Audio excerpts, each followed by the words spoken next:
Managing DNS zones in WHM. This demo assumes you've already logged in to WebHost Manager. Now let's learn how to manage our DNS zones. Keep in mind that you rarely, if ever, have to modify your DNS zones, since WHM does that for you automatically.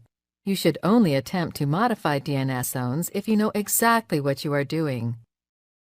Click the DNS Functions link. Then click Add a DNS Zone. This is the screen where you can add new DNS zones, but we're not going to do that in this tutorial. Click Delete a DNS Zone link. This is the screen where you can delete DNS zones. To delete the DNS zone for mynewtestdomain.com, select that account here. Then we would click this Delete button, but we're not going to do this, as it would render the account useless. Now click the Edit DNS Zone link. We are now in the Edit DNS Zone screen.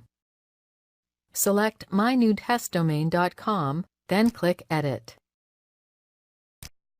This is where you can edit the DNS zone properties of the mynewtestdomain.com account. All of these zones' properties, or records, can be modified from here. But again, do not change anything unless you know exactly what you are doing. Click the Edit MX Entry link. Select mynewtestdomain.com, then click Edit. This is where you can specify a custom MX entry. You may want to do this for customers who want their email hosted elsewhere on another server.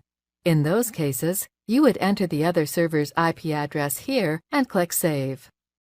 This is the end of the tutorial. You now know how to manage DNS zones in WHM.